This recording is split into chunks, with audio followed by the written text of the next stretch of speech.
3, 2, 1. Here we go!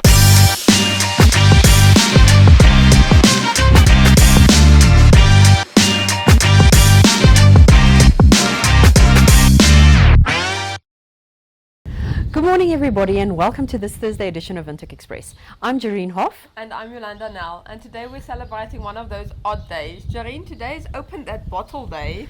Let's do it. Well, it is payday.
Well, welcome back viewers. Those people definitely had lots of fun opening their bottles. So I'm looking forward to the same thing. But first we're going to have a quick look at news from our website. Our first story today is actually about special needs education. And the reality is that Namibia has no protocols in place to identify, diagnose and support learners with special education needs. This is in a report by the Namibian Examination and Assessment System Review. The report was commissioned and released by the Education Ministry in partnership with the United Nations Children Fund. Sticking with education, Emilia Hangula, who has been a long-time employee of Green Enterprise Solutions, has earned her diploma in pre-primary education through the Institute of Open Learning. Her diploma is the result of what can happen when hard work, dedication and a good support ecosystem all work together. Congratulations, Emilia. Moving on to sport news from the Bass Angling Association. It began its first fishing season of the year with 2 national angling competitions at Lake Oanop last week. The 2-day tournament saw 118 fish making it to the scale. Next up on the Bass Angling calendar are the national qualifiers taking place from 12 to 14 March.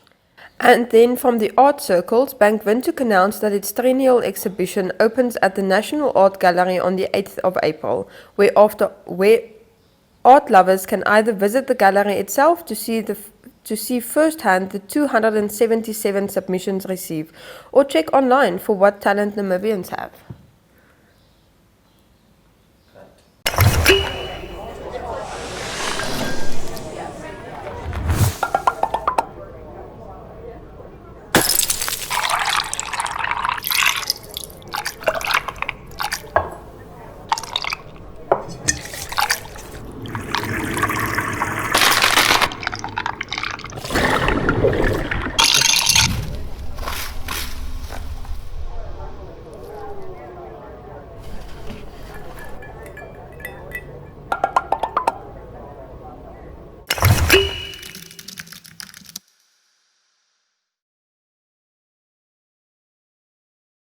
The Diverse Bright Young Thinkers, or BYT movement within First Rand Namibia, consisting of up-and-coming F&B, R&B, Ashburton and West Bank employees, all under the age of 35, recently named their top Namibian picks for excellence in 2021, awarding 25,000 to 6 outstanding individuals in the areas of sports, arts and culture, skills and capacity building, as well as community development, under the theme Fight the Good Fight.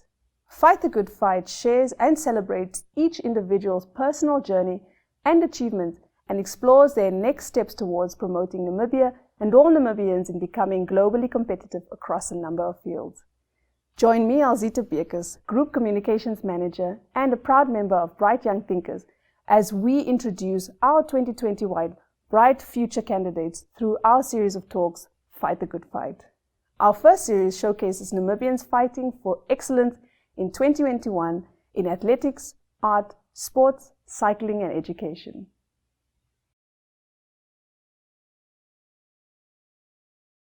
Hi, and thanks for watching Fight the Good Fight, a series of talks sponsored by FNB, a member of the First Rand Namibia Group. My name is Elzita Beukes, and I'll be talking to young, inspiring leaders in our community. Today we're chatting to Adriano Visagie, who is probably no stranger to you as he's starred in movies like Salute and also Kapana, and soon you'll be catching him on your screen in Boet and Sis. Adriano, thanks for joining us. Thank you so much for having me, Elzita. So start us off. Tell us a little bit about yourself, your journey in arts and theatre, and what inspires you. Well, I started with my journey in arts. I started studying contemporary dance at the College of Arts. I'm a young man. I always say I come from Katatura, grew up in Kommersdal, and that's where I am currently. But also I do work for the First Rand Group. So I try to balance between arts and the corporate world. Personally, I've grown to really love performing arts, from my dance to my first musical, which was Mamma Mia, to working on productions such as District 6. And then in 2017, I won my first Film and Theatre Award. So for me, that was just a big wow and a step in the right direction, that this is the right thing that I'm doing. But personally, I feel having done corporate and working and balancing the arts, that has been a journey where I personally feel that if we're not the creators of a world that we would love to see tomorrow, then who's going to create that world for us? And personally, having served on the board, like for example, the Fashion Council, which you just mentioned now, is something that we have passed on the baton to say, you know what, we want a new group to take over, because 10 years or 15 years from now, would like the next generation to say, I can step into a profession and call this my full-time job. Someone has paved the way for me. Absolutely, yeah. So tell us, what inspired you? What was it that sparked that aha moment that made you realize this thing is for me? Because it's not something that the average person would be interested in. Yeah. So in high school, I did literature, and we studied a book of Master Harold and the Boys. Yeah. So having done English high level, they had an opportunity for all of us in high school from Kommersdal, because I went to David Besaidnout. And we got to see this beautiful adaptation of Master Harold at the National Theatre, and that was 2009. And I told myself, Adriano, that moment was such a wow moment, because I saw David Njavera perform this masterpiece. And to date, he's my mentor. Just to find out that 4 years later, I'll be on that same stage. Yeah. Full circle. Full circle. So that for me was the moment that this is the right thing that you're doing. And that wow moment, and it's a moment that you feel within yourself, that this moment just feels right. Connecting with me. You're connecting with it. You know, if there's that moment that says run for it, then you need to run for it. If it says run away, just run away from it. So this was definitely that run to it moment for me. So for someone out there watching right now thinking, I'd never even thought of the arts, I'd never even been to the theatre, what does art even mean? Yeah. What advice do you have for that person right now? You know, Elzita, that's such a beautiful thing that you're saying now, because I think a lot of people love art, but they hate the artist. And art is everywhere. Right. Art is now. Art is this pillar. Art is universal. And so many times, if we do not support the art, we tend to not plow back. And I think it's imperative that we study what is art. Yeah. Art can be visual, art can be spoken. I'm wearing shades, you're wearing a polka dot. That's someone crafted that beauty of that art. And it was a vision in someone's mind. Yeah. So the support thereof is quite imperative. And I think the more corporates jump on it, the better. I think for me personally, working for the First Rand Group and having arts as my part-time thing, I think, I don't want to say part-time, I think it's way more than that. Yes. My passion is something that fulfills me, but it's also a driver of understanding why is it that we need to support this narrative, because this narrative, not everybody understands biology, not everybody understands mathematics and accounting. And why should they? Exactly. Yeah. Exactly. So I think the narrative for me as a creative is that I've never loved to be boxed. And once we box someone, we sort of tell them, this is where you need to journey on to, and why do that if you're creative? Because creatives love exploring different colors and different ways of living. Yeah. And that's what we need, even in the financial sector or financial industry. even in very hardcore commerce like mining or manufacturing, you need the creatives, you need people who think outside the box, who are visionaries, and that comes from art, whether it's visual or painting or music. I mean, we all have some area of art that we love. Absolutely. And so tell me, what do you think Namibia needs to do to be globally competitive in the field of arts or theatre or music? I think I've just touched a little bit on it. In 2018, our film Salute got a nomination at the African Magic Viewers' Choice Awards in Lagos, Nigeria. And that for me has been such an eye-opener, the fact that their corporates jump on when it's art.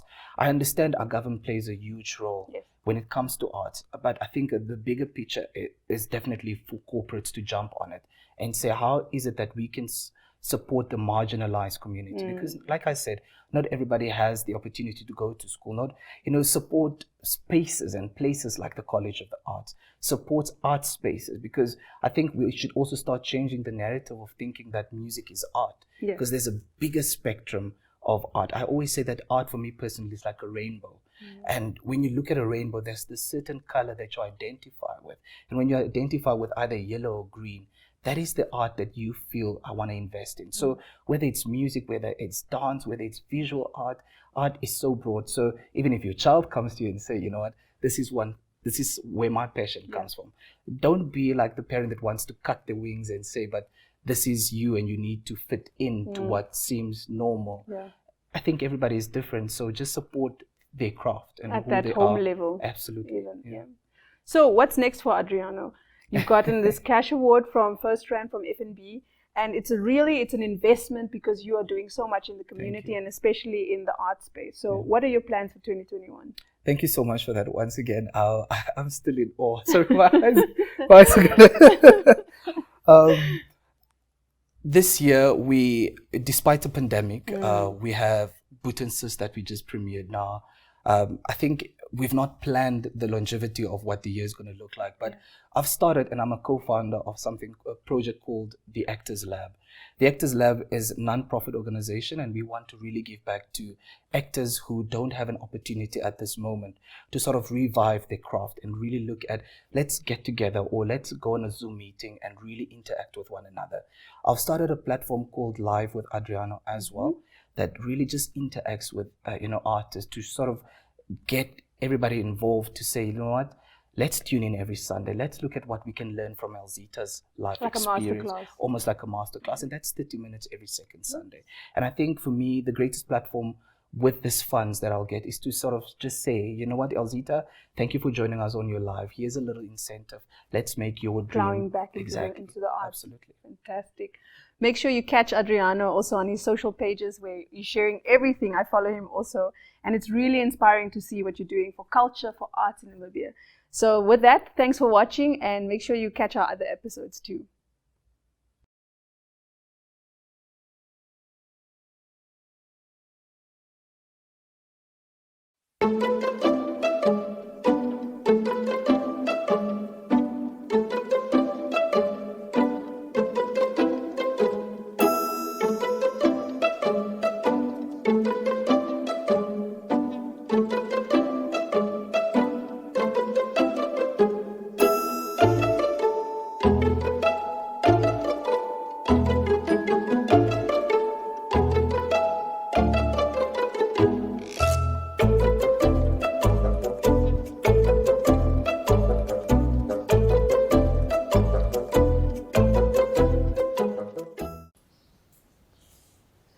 Thank you, Elzita and Adriano, for that lovely interview. Next up is our life hack. So honestly, if you felt that the carpet underneath your feet is just too hard, here is something that will make it much softer.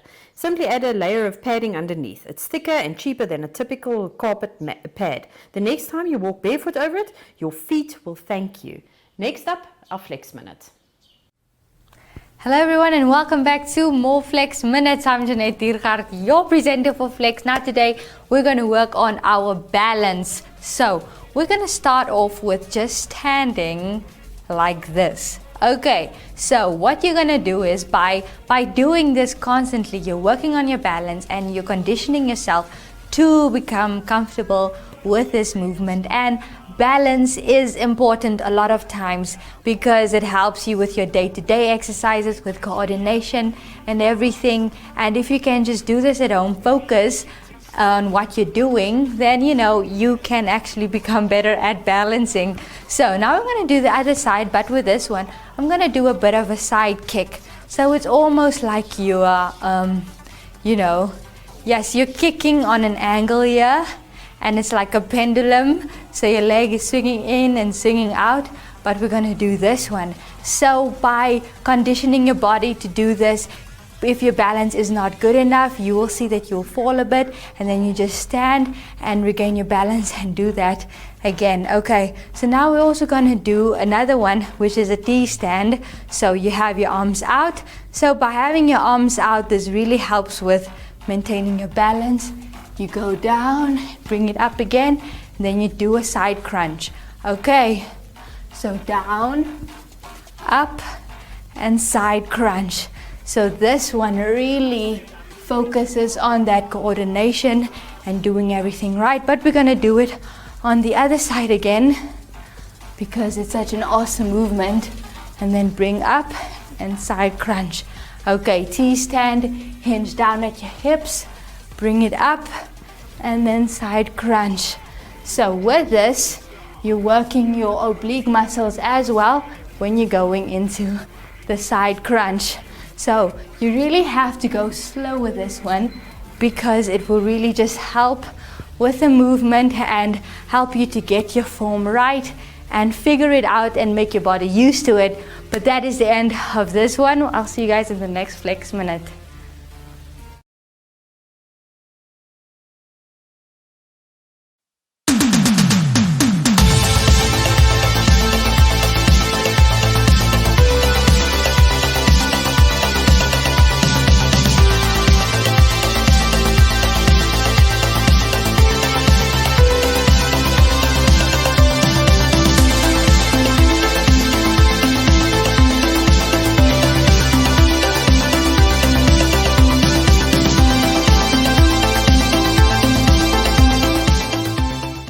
And for our Did You Know segment today, I'm looking at some cool and funky WhatsApp hacks. I hope you enjoy.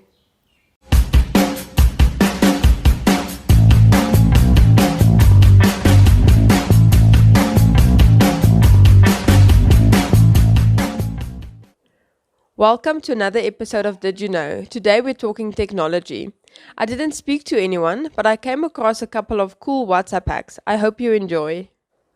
Open WhatsApp to the person you want to send the photo to. I chose a photo of me and my husband, and now we're going to personalize it a little bit. Press on the smiley emoticon on the top, then choose the character you want. For me, I chose a little girl with brown hair. Then you can, by pinching your fingers backwards and forwards, you can resize the photo. For my husband, I chose a smile emoticon again. But here's if you scroll down, you can actually change the color of the emoticon. And then another funky thing I saw was if you twist your fingers clockwise, you can change the direction of the speech bubble, which I found pretty cool. Then you can also write some text, like I did there. Place that inside the speech bubble. But now if you drag your finger to the left, you can see that you can actually change the font of your text. Then lastly, I made some little hearts with the pencil tool. But if you can see closely, if you drag your finger to the left after you've selected a color, you can choose the thickness of your pencil. So that just ups your WhatsApp game a little bit. I hope you enjoy. Goodbye.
And that brings us to the end of our show. Please join us again tomorrow morning where we will be talking to two of the men behind the success of Farm Windhoek, Pieter van der Merwe and Mark Speth. Yes, and as it is Open That Bottle Day and we've come to the end of the program and it's payday to boot, we're definitely going to open something special for Yolanda and I and for our team behind the scenes. We'll see you again tomorrow. Yay! Bye!